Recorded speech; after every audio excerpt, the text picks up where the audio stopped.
Hey everybody, welcome back to Mistake Man. As you can see, I'm doing some 3D printing. Now I'm currently in the middle of a project where I'm building a model of the USS Defiant from Star Trek Deep Space Nine, and that build is still in progress. Currently I'm just doing some seam work, cleaning up the gaps and seams, and there will be a video out soon showing you what I'm doing with that and giving you an update on that project. But in the meantime, I did have another project that came up, and I want to bring you along and show you what I'm doing there. I mentioned in a previous video that my wife and I play a game called Destiny 2 with a group of friends, and she wants to do something for them for Christmas, and she had an idea to 3D print some Destiny themed Christmas tree ornaments. In the game, there are symbols that represent each of the three character classes: Hunter, Titan, and a Warlock, which are basically your rogue, your fighter, and your wizard type classes. And the idea was to make an ornament for each person of the symbol of the character that they play the most. These are the original symbols for the three classes, and at first I was going to use these, but I started to think they might be a little boring. In Destiny 2, they came up with these more elaborate symbols for each class, introducing an animal silhouette to go along with the class symbols. Yeah, I like these. These are a little more visually interesting, so I decided to create the ornaments using these symbols instead. What you see printing here is the symbol for the Warlock. Among the recipients of these ornaments, we have at least one of each character class, so I'll need to print at least one of each symbol. I only have white filament, so that's what these will be made of, but the finished ornaments will not be just plain white. That would be too boring. I definitely want to make them look more interesting than that. So I'm going to paint the ornaments with a black background and some bright color for the symbols. At the time of recording this intro, I haven't decided which colors I'll use, but maybe something similar to the symbols that you can see on the screen now. The STL model files that I used to create these prints were ones that I created myself, so I'll show you how I generated them. The printer I have is made by a company called Anycubic, and this is the model named Chiron, or at least I think that's how it's pronounced. That's my guess. It's the only 3D printer I've ever had and used, and I'm having a lot of fun just playing with it and learning how to do it. I've only printed a few things with it so far. Like here's my first benchy, a typical first 3D print, and I like the results out of the box. Didn't have to do any tweaking to get that.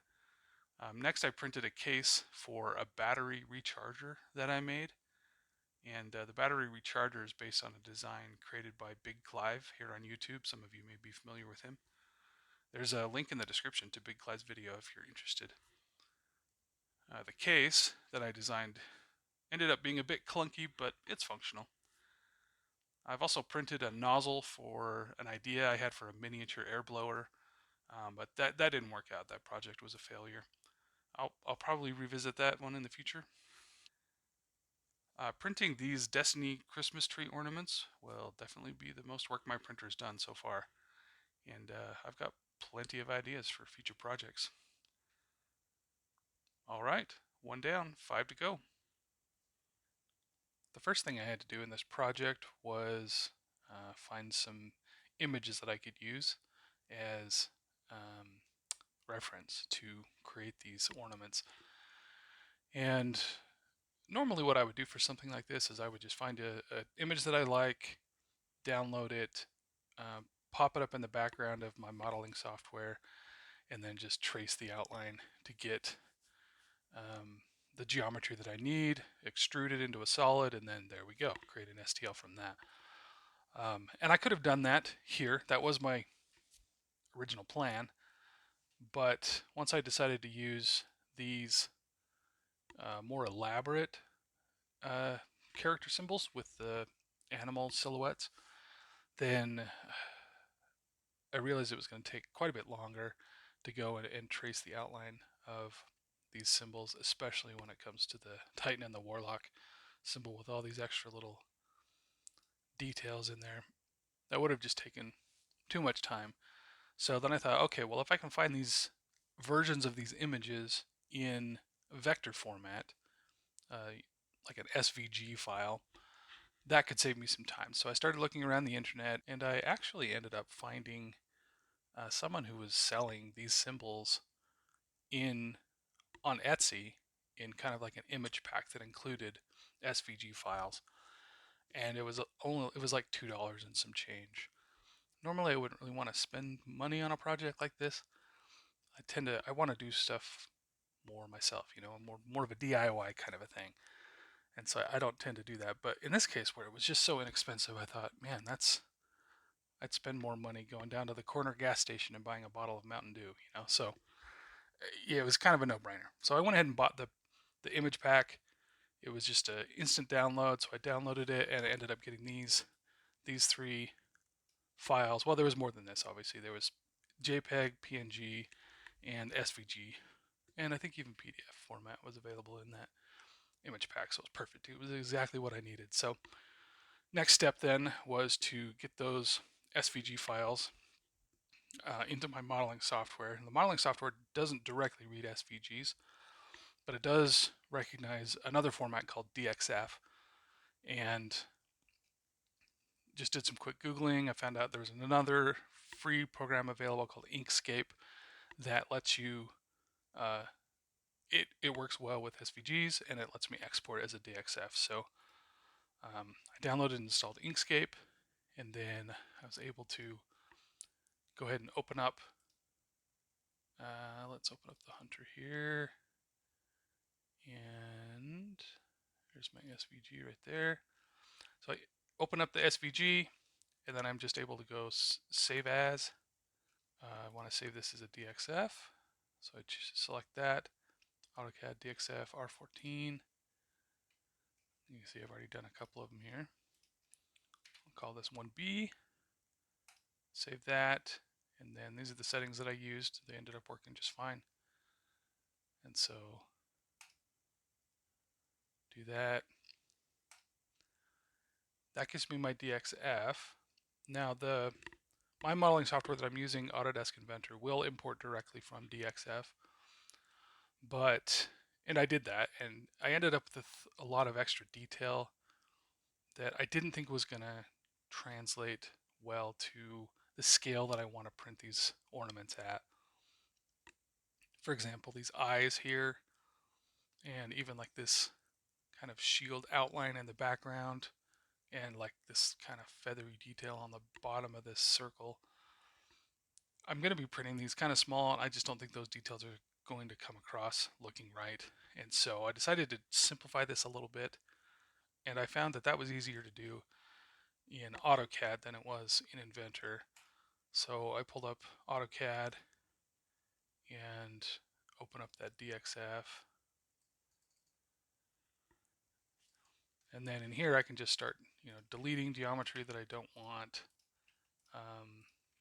doing other kinds of simplification, like all this, like the eyes, like I said, the shield shape in the background, I got rid of that, and then just patched the holes that left,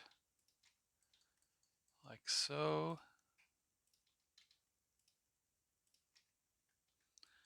Etc. And then this whole situation here, I just simplified that by replacing it with just a fresh circle.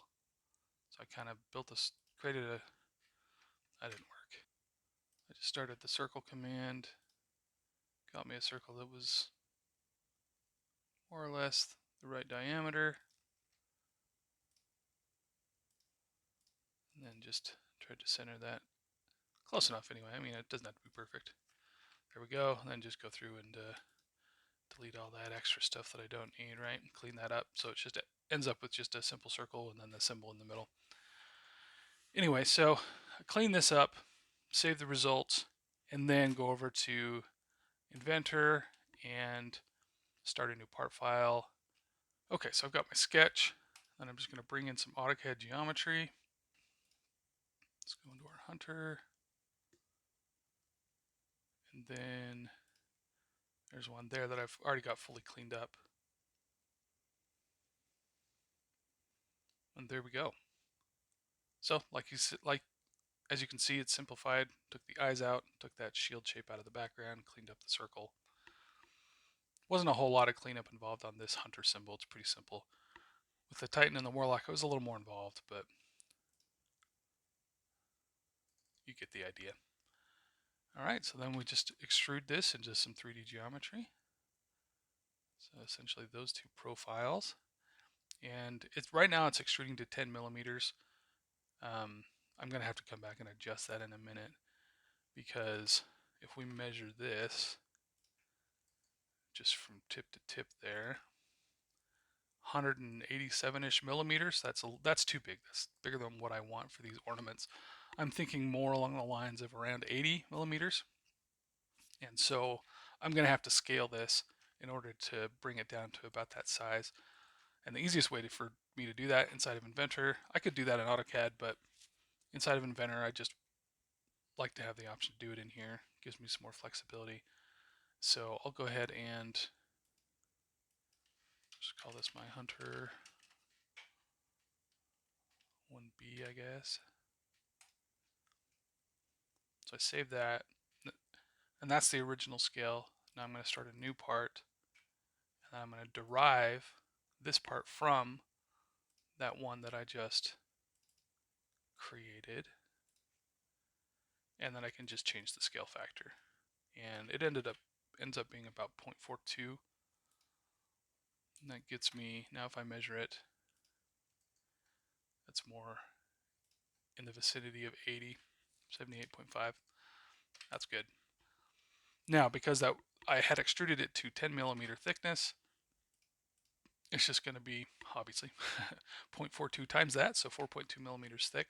That's thicker than I want for this to print. I really only need it to be about 3 millimeters in thickness, and so I'll just go back to my part here, edit my extrusion, and change the depth to, it ends up being about 7.2, I think. Gets me, once I scale up by 0.42, update this model, it updates itself, and now we are, yeah, right about 3.024, close enough. So there it is. Now I can't just print it like this. Obviously this symbol would be a separate part floating in space. So I needed to tie this all together. And my original thought was to just kind of make it into a circle shape. And so that's what I modeled up here. And you can see I've colored the background black just to get an idea of what this is going to look like when it's done. I'm going to do color, not just white, but I'll have a black background and then some other color for the symbol. This is what I was going to go with, and I kind of modeled it all up. And then I thought, you know what, this Hunter symbol is more of a triangular shape, so maybe it would make sense to try a triangular base. So I modeled one up just to see what that would look like, and so it's more like that, and I like that better. But then, like, I realized there's kind of a lot of just wasted space out here, so maybe I could just cut that shape off at the corners, the two bottom corners. And so I modeled up a differently shaped base here where I cut those off, and I like that even better. So I was going to go with that, made an STL of it, just exported the file as STL, scope to file, export CAD format, and then STL is one of the options you can choose. And I exported the STL, imported it into my slicer program, and it said it was going to take like 3 hours or something to print. And that just made me realize, okay, this is a lot of extra material out here. I like the way this looks, but what could I do to maybe cut that down a bit and still be something that I would, like the look of? And so again, I was thinking, what if I just get rid of the border and go back to more something like this? But then again, I can't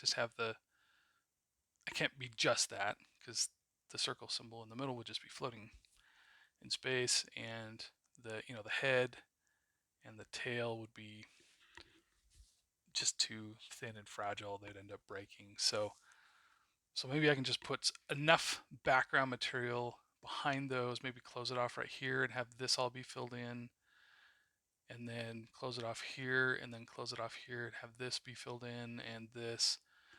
And I kind of like that thought, and so I modeled it up just to see what that would look like.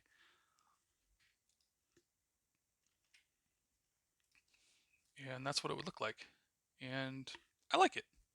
I ended up going all the way around the tail just because it's this really thin little piece of tail sticking out here would be really fragile and kind of goofy looking if I just cut it off like right there, which was my original thought. But I like this better. So I decided to go with that. And then for the Warlock and Titan, I did something similar. Those ones don't have the nice smooth shape that I can follow around for most of it. So I ended up doing more of this kind of thing where I just had a outline around the whole shape. I'll show you what those look like. So there's the Titan logo. So I just kind of went around, gave it a border all the way around. And again, that's going to be painted black, so I don't think it's really going to stand out that shape. The shape that we want to see is going to stand out a lot more. And then here's for the Warlock.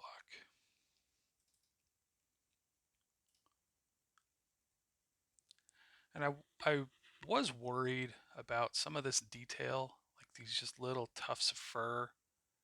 I mean, once this gets scaled down and printed out, those end up being really tiny. And I wasn't sure if those were going to come across in the print. I went ahead and left it on the Titan one, just to see how it goes. And I also beefed up some of these symbols. The original symbol, if we look at it here, had some really thin lines there, which looks good in the image, but I didn't think it was going to print well. So I decided to thicken those up a little bit just so they'd print better. So I did that on the Titan symbol and on the Warlock symbol as well. And like I said, I left the little tufty fur, tiny details on the Titan. We'll try that out. For the Warlock, though, it had a lot of little, like, similar sort of stuff on all these feathers. And I thought just at the scale I'm printing it, I don't know that those will come out looking right. So I went ahead and I simplified this one quite a bit from where it was. I was also having trouble getting it to extrude, and so that factored in to that decision as well. But if you look at the Warlock symbol here, it has a lot of like those little tufty details on there, and this frankly bizarre looking eye. I took that out as well, more in line with what I did with the hunter symbol. We just took that out, and I mean, if you compare these two side by side, you can see kind of what I did there. As far as, I mean, I really simplified this down, arguably a little too much. We'll see how it plays out in the print. But yeah, there we go. So I've got my 3D models prepped and ready to go. It's time to print. The printing is finished. So it ended up being enough ornaments for 2 hunters, 2 titans, and 2 warlocks. And I've got a 3rd hunter here. This is actually the first one that I printed. And I had an issue where after it had been printing for a while, it separated from the bed on this edge. And you can see, hopefully you can see, that's kind of skewed up on this one edge. So it kind of bends up a little bit there.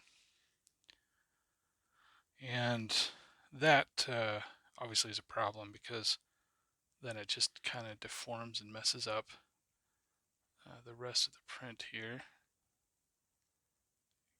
Kind of maybe see, yeah, it's just like this part of the print got just smushed and distorted, and I had an issue where the layers kind of separated right there.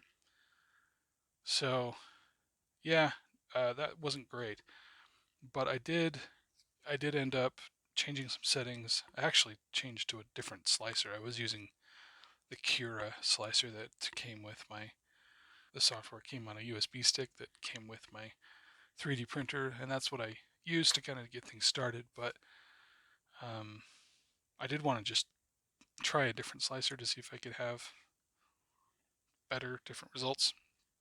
And so I ended up going with a Prusa slicer, and um, and so far the results have been better. I was able to add this, I think they call it a brim, which is basically just the first layer extends out beyond the model a ways, and you can specify how far you want it to go, and that helps to keep the part adhered to the bed after you start building up layers. Anyway, it ended up working much better.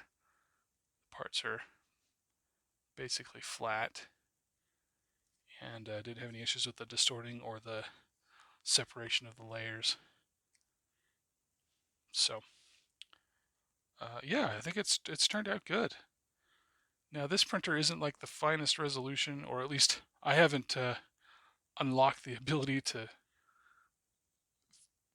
learn all the right settings that make things look better. It's possible I can get better performance out of this printer. I just don't know how yet. But anyway, so I'll clean this up. And as far as the surface finish goes, it's not super smooth. I mean, it's obviously 3D printed, and I think I want something just a little bit better. So yeah, I'm gonna try and do some stuff to clean that up, or at least to smooth it out. I don't think sanding is really gonna work that well. I can try it, but when I've tried it in the past, it's just been difficult. And I'm thinking maybe I don't think I want to just go straight in with the paint, because I don't think the paint's really going to smooth it out that much. I think if anything, I might make it worse, make it more obvious. Um, but I did think maybe I can put some of this UV curing resin and just put like a thin layer of that over it, and then zap it with the UV, and that'll give me a nice glassy finish. I'll give that a try. Um, Fortunately, I've got this messed up one. I can do some experimentation on it and see what's going to work best, what's going to be easiest. But yeah, so I'll just, if I can get that, clean up the little blips and blobs and smooth out that surface finish a little bit, then pretty much it'll be ready to paint. So anyway, that's close up of the Hunter. Here's the close up of the Titan. There it is. That's actually a pretty good view of the surface finish on that. Like I said, very obviously 3D printed. So I'll see what I can do to clean that up. And these little guys this is just that first little piece of the Hunter symbol that I printed just as a test print. I wasn't sure how I was going to handle the detail at this scale. That turned out fine, and then I ran it again with the new slicer, and this one's got the brim, and yeah, that one looked fine as well.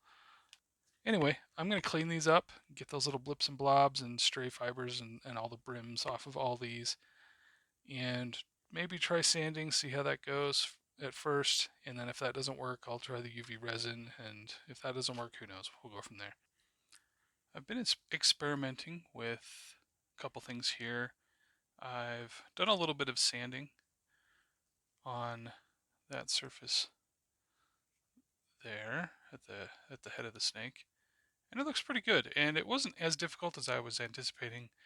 It's not as easy to work with as like polystyrene, like normal model kit plastic, but um, it wasn't as bad as I was expecting. So that might be a viable option to do that. But while I was at it, I also decided to try the UV resin, and I just put some down in the negative space here by the tail. I mean, it's not perfectly flat, but you know, that's not bad. I would actually be fine with that. One drawback is that it does tend to form a meniscus where the liquid resin draws up the side and kind of fills in these corners so they're more rounded and less sharp than they were to begin with. And so, and you know, that would be fine if that's an effect that you're going for. That would work just fine. I haven't put any up top here. I'm suspecting it'll probably do a similar thing where it'll sort of mound up and kind of make at least rounded across near the edges. And again, that would not be a bad effect if that's what you're going for. I'm not sure I'll like that, but let's give it a try. We can see what it looks like. I'll just put it right here.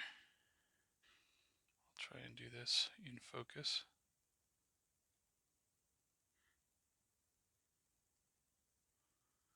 And, you know, I'm not trying to like build up the surface. That's not really the effect I'm going for. I'm using this more just to smooth it out, to see how that'll look. So I am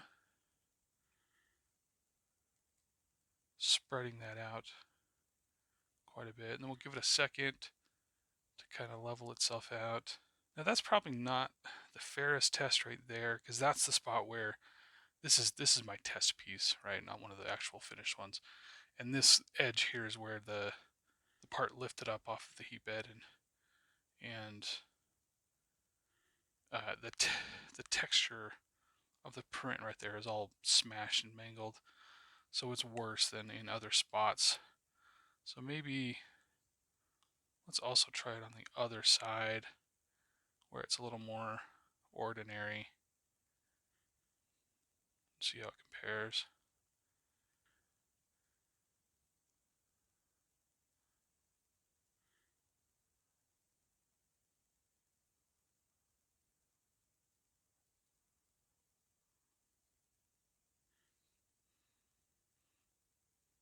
Doesn't seem to be smoothing out as easily with a thin layer. I've got to do a thicker layer to get that smooth finish that I'm going for.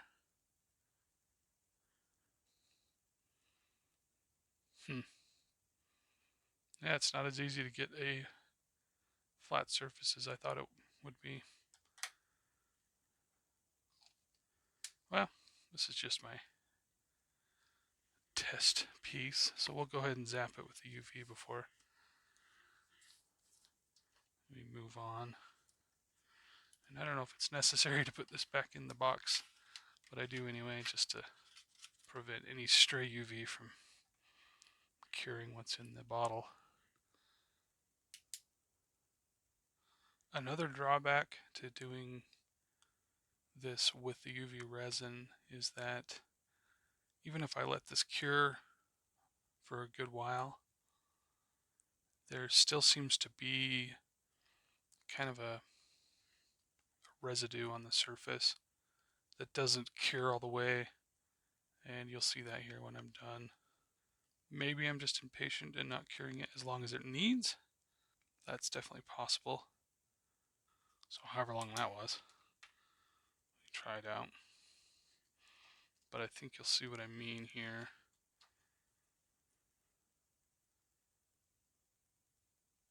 See that? It's just got like this layer of stuff just on the surface. Like the majority of it is cured and hardened, but just on the surface there's just like kind of like a wet layer still there that's easily scuffed. It's not like I'm scratching the underlying material, it's just I'm removing that extra little bit on the top. Like if I just touch it, you'll see it smears that. So anyway, so I've just been kind of cleaning that up a little bit. Just get a paper towel. I can feel it. It's kind of got like a sticky texture to it. Just that up a little bit, maybe zap it again, see if that helps. See if that's any different. Yeah, it's still kind of sticky. But, so, yeah, I'm not so sure. I mean, if that's the effect you're going for, kind of like a, I don't know, rough, hand-molded sort of look, then, yeah, that'd be great. But I don't think that's really what I'm looking for. I think I want something more like what we've got on the head of the snake here, where it's just nice and flat and smooth. A little bit of texture you can see remaining from the print itself, but I think once I paint, it feels nice and flat. So I think once I add a layer of paint to that, it'll just look nice and smooth.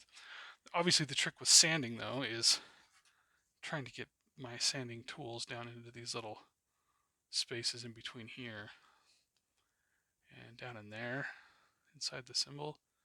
I don't know, maybe I will put a little bit of UV resin just in some of these tiny spots. We'll see. I wonder also how that kind of weird sticky layer will interact with paint. If it might make it difficult to paint.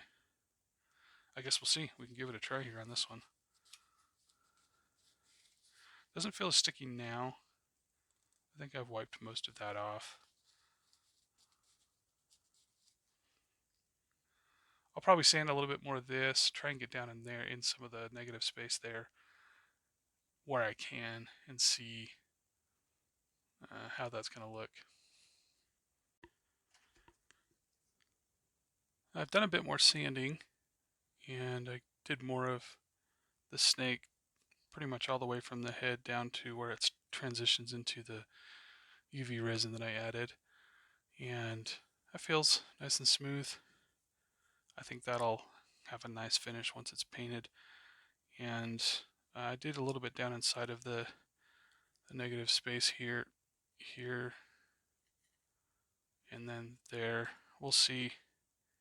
It is obviously difficult to get down in there. I decided I'm going to go ahead and try painting. I'll put some paint here. I'll even try painting on this, see how that turns out. And then I'm going to paint on some of this unsanded, unfinished surface just to see maybe the paint will tend to smooth that out. And if that's the case, that'd save me a lot of work in sanding. This is the only color I had that was really close to what I wanted, which is just a Humbrol. I don't want to tip that too much. That's a Humbrol 89 is the color. And yeah, I think it's pretty close blue. I could probably mix up a color with the acrylics that I've got, the craft acrylics, but I didn't really want to do any mixing just for this test. So, and it'll be interesting to see, you know, how the enamels do on this PLA.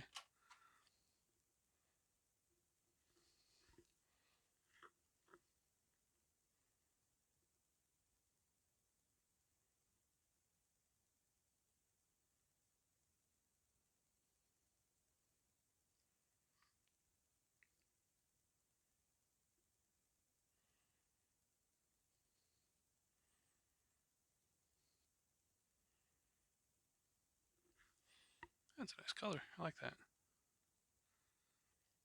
It's going on nicely. I'll need more than one coat for sure, but that's to be expected.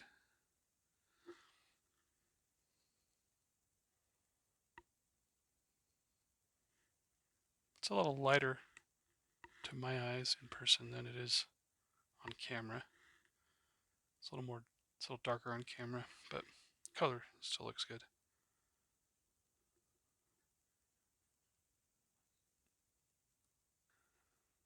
Alright, so now I am painting over the part that's coated in resin, the UV resin. So far so good. Seems to be taking the paint just fine. I guess we'll see as the paint dries if there's any issues with that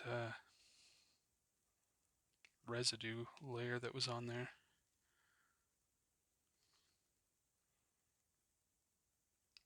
Okay, now we're moving into the part where I've haven't done any surface prep to it. It's just the raw printed surface finish.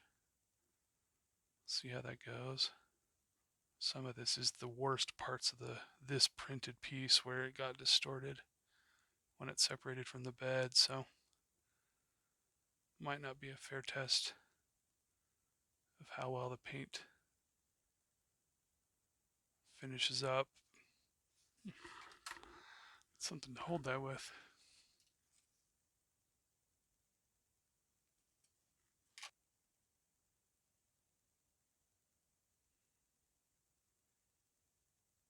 Yeah, not too bad. I'm going to go ahead and paint the little symbol circle in the middle as well. This part over here is not as distorted. It's definitely got the rougher, it's definitely the unfinished rough surface. I mean, the paint's not like covering the issues with the grooves. If anything, it's accentuating them.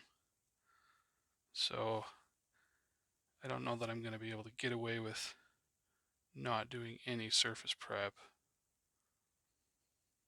Yeah, I mean, yeah, I don't think I'm going to be able to get away with not doing any surface prep. That's just not the look I'm going for. Here it is with 2 coats of paint. Could maybe use another final coat, but it's good enough for now to help get an idea of how it's going to look. So I think what I've settled on is a hybrid approach. Do some sanding for the symbol, the top layer, the top surface, and then use the UV resin for the negative space down in there, because I can't really get down in there to sand it very easily, and the UV resin is just quick and easy, and it does a good job. So I think that's what I'll do. And so I've actually got started on one of the actual ornaments, and I've already done the sanding on the symbol, and I think it looks good. And I've also done the UV resin down inside, and I've taken the gloss off of the UV resin, and also that top layer of residue or whatever is going on there. I just took a pointed Q-tip and just kind of rubbed it around down in there and took that layer of residue off, and it just kind of scuffed that up and left it nice and flat, which will be, I think, good for painting. So yeah, I'm pleased with those results. I ended up going with a power tool option for sanding. I just am using this 120 grit sanding wheel on low speed, and I have to just give it the lightest touch when I'm doing this, because this is pretty aggressive on this plastic, and I don't want to be leaving divots and gouges. So I'm just lightest touch, like I said, and it's working pretty good, and it's going pretty quick. So that's what I'll do for the rest of these. Some of these have a little bit finer details than the snake does, and so I'll want to be careful with the power tool to not, because I have to be careful. Like I can't really set the flat of the wheel on there very easily. It's hard to judge where that is. So more often than not, I've got one of the corners on. So I've just accepted that fact, and I'm just using the corner. Well, really, this outer circular edge here is what I'm using to sand. So I'll deliberately tilt that so it's just that edge that's in contact, and then I'll just lightly run it across. And when it comes to the edges, I have to be careful about how I do that, because if I come in on an edge, then I'll end up taking a gouge out of that edge, and I'll have to be careful on these really fine details. So I'll probably skip those fine details with the power tool and just go with the ancient technology of elbow grease and manually get those sanded. So I think that's going to work. It's going to take some time, but I think I figured out the best and most efficient way to go about it. So I've finished preparing the ornaments and doing all the surface prep that I want to do. I've sanded the top surface on all of these and added the UV resin to all of the negative space down here, and just clean that up with the Q-tips, and it all looks really good. I'm really pleased with the finish of the surface here.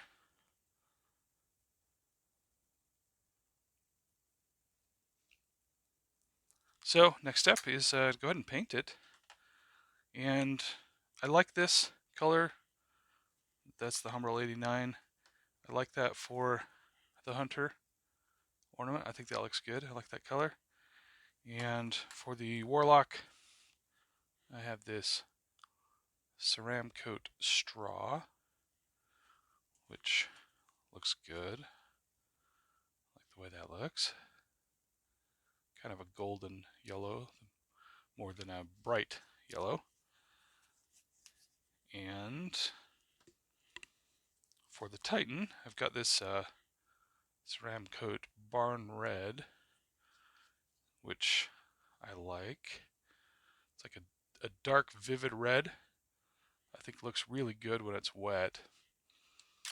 And I've done some test painting on the back. Obviously, I did the blue on this side, but just to see what the other two look like, I did that on the back of this.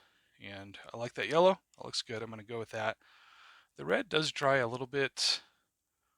It's a little more muted after it dries. It's not quite as vibrant a red as it looks when it's wet. So I think what I'll do is I'll mix in some brighter red, just a little bit, just to kind of punch up the vividness of this color, just a little bit. Probably do this first, or this is an enamel. I've got some enamel thinner that I'll use. Decided to go ahead and run this through my airbrush, and so I've got some enamel thinner that I'll use for that. And then for the acrylic craft paints, I'll just be using some windshield washer fluid for the thinner on that.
That's probably way more than I need, but I'd rather have too much than not enough.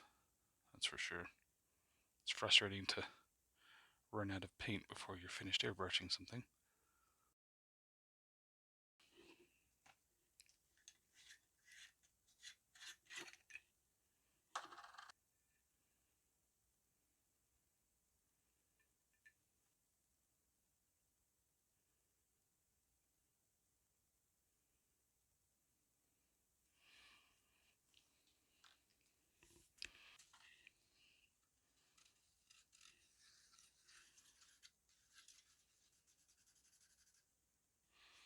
think that's going to be thin enough. It's looking pretty good.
Okay, let's thin out some paint for the other two. Start with the Titan since I've got to do a little bit of mixing on that one.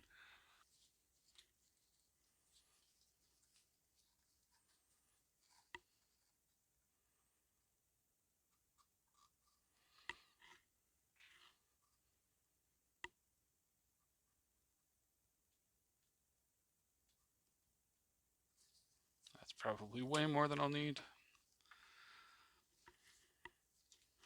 So I'm just adding just the tiniest bit of fire red. It's a very bright red.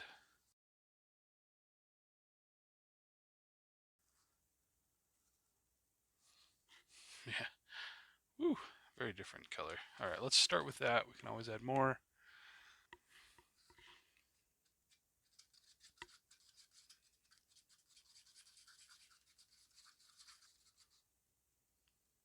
Yeah, maybe I'll add the thinner first.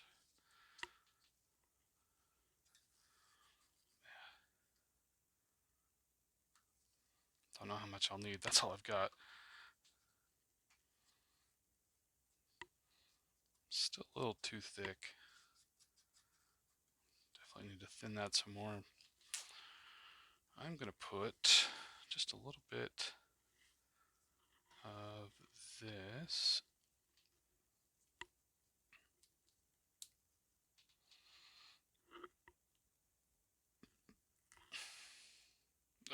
Oh, way too much. Ah.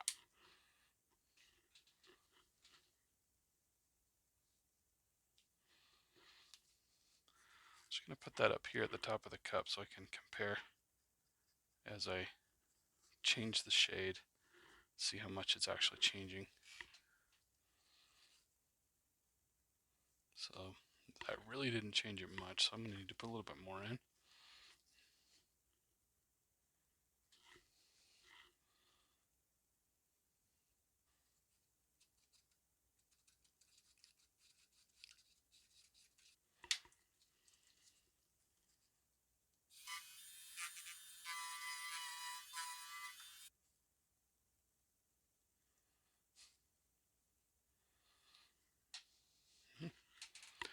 Yeah, wow.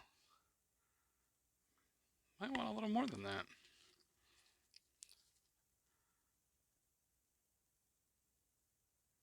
Guess that's the drawback of starting with so much in the first place. There's so many bubbles in that. I just introduced so many bubbles. It's like a frappe down there. Paintachino? I don't know. Okay, there's a noticeable difference there. Yeah. Not bad. Okay, I think I like that.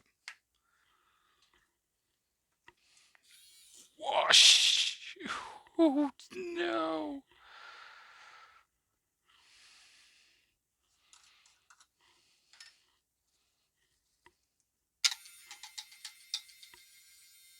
I can't believe I did that.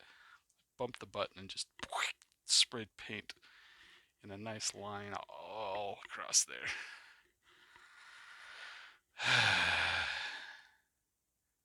Well, at least my work pieces are in my airbrush booth and not laying out here.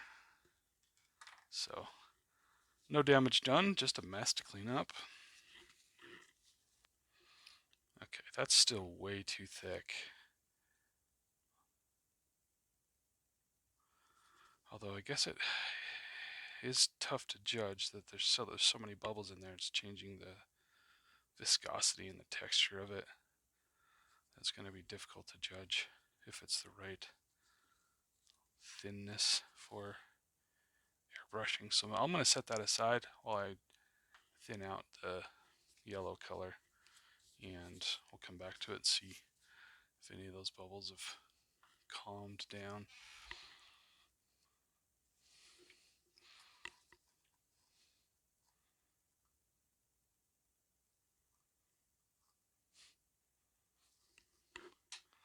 Looks like mustard. Okay, I want to put this in here. Now, this stuff is blue, which is not ideal. It'd be better if it was clear. I want to see if I can find some clear stuff. I've never really had an issue with it in the past, but I've mostly just dealt with gray colors up to this point, and a little bit of blue and a gray isn't necessarily a bad thing. But for a yellow, let's see how it goes. I don't know. It's a little iffy.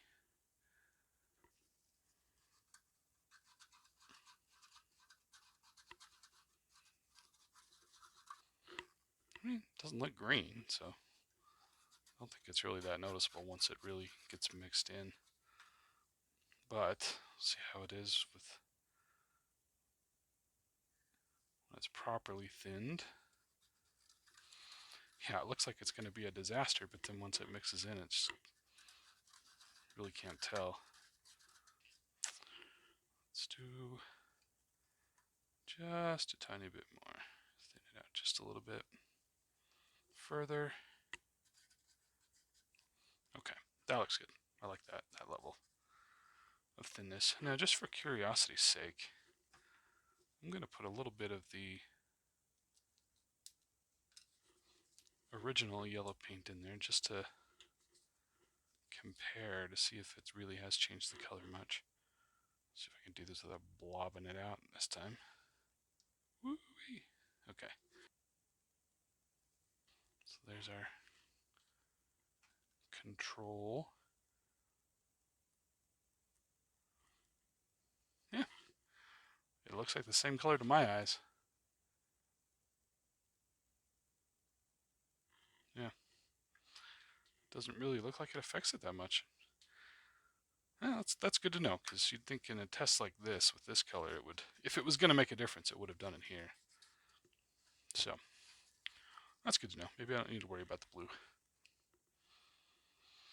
Okay, this stuff still doesn't seem quite thin enough. I just made way too much of it here. I don't know what I was thinking. But let's get it closer to what we need. Yep, I'm just gonna do it. Put the rest of it in there. Might have to supplement with some water. No, that's pretty thin now. I think that might be okay. Let's go with it.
painting is complete. Well, painting of the colors is complete. Still got to do the black background. But here we go. Turned out pretty great, I'd say. And this red turned out looking really good, I think. That's pretty much what I was going for. So if we compare that to the color of paint before I mixed in the brighter red, you can see there's a nice difference there. I think this ends up looking a lot nicer. So yeah, pleased with that. And these, I think I'll let these dry for a little bit longer since these are the enamel paint rather than the acrylic craft paint. Got some sticky tack putty stuff here. I'm going to make myself a little handle I can mount the part to so I can manipulate it without actually touching the part. So since I am going to be painting up close to the edges, I want to be able to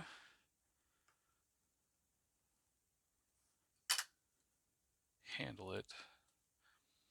I want to be able to handle it without touching the sides. So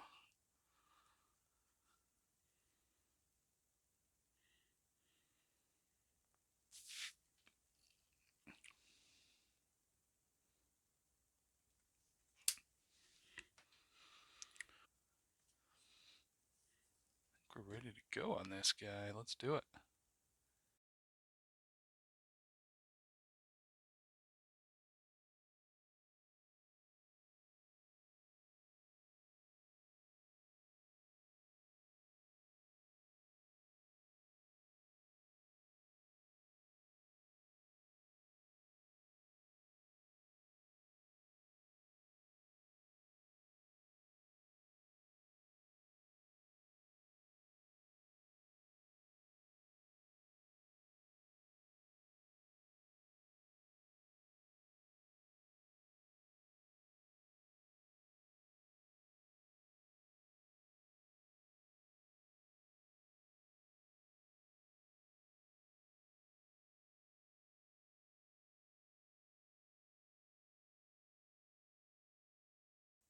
So there we go.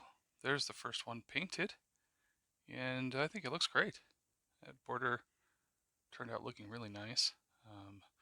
I just kind of went around and roughed in all the way around with the larger brush, and then came back in with a finer tip detail brush and painted up in those little sharp corners and around the toes and the beak and everything, and then down inside that symbol there.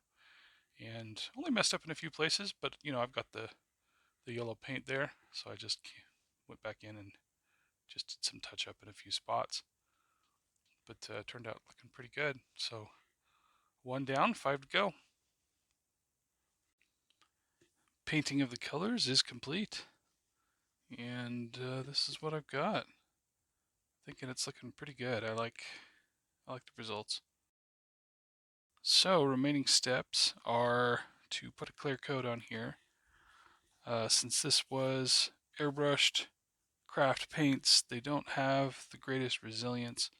And in fact, as I was working on these, handling them a little bit just to do the painting the backgrounds black, I noticed there were a few spots, mostly just on like the very edges of the raised face, where just touching it a little bit just rubbed off the paint, and I got a little bit of the white plastic underneath. I just went over and just lightly touched it up with some paint as I went. But that tells me that the resilience, not too great, which is what I expect from this kind of paint. It doesn't grab on, doesn't have the greatest bond to the original surface as like an enamel. So that'll be next step. Clear coat all these pieces, and then the final step will just be attach something to the back with a ribbon or string or something to hang them from, and they'll be ornaments. Ornaments are done. So I went ahead and put the clear coat on, just using my airbrush. I ended up going with the Tamiya clear. and just thinned it for the airbrush. The only concern I really had about using the Tamiya Clear was that I thought it was just going to be super, super glossy, and that wasn't really the look I was going for, but it actually turned out to be perfect. I mean, I didn't want it to be completely flat, and I didn't want it to be completely glossy, so somewhere in the middle, and I think that's what I got. So yeah, I think it looks good. I am pleased with the results. So I decided to go ahead and finish them up. Just put a little bit of black string, just hot glued on the back. I just kind of figured out where the center of gravity was so that when it hangs, it would hang straight up and down. And just glued it on there. And they're done. So it's been kind of a fun project. Just some adventures in 3D printing and modeling for 3D printing. And I'm glad I could share it with you. So thanks for watching.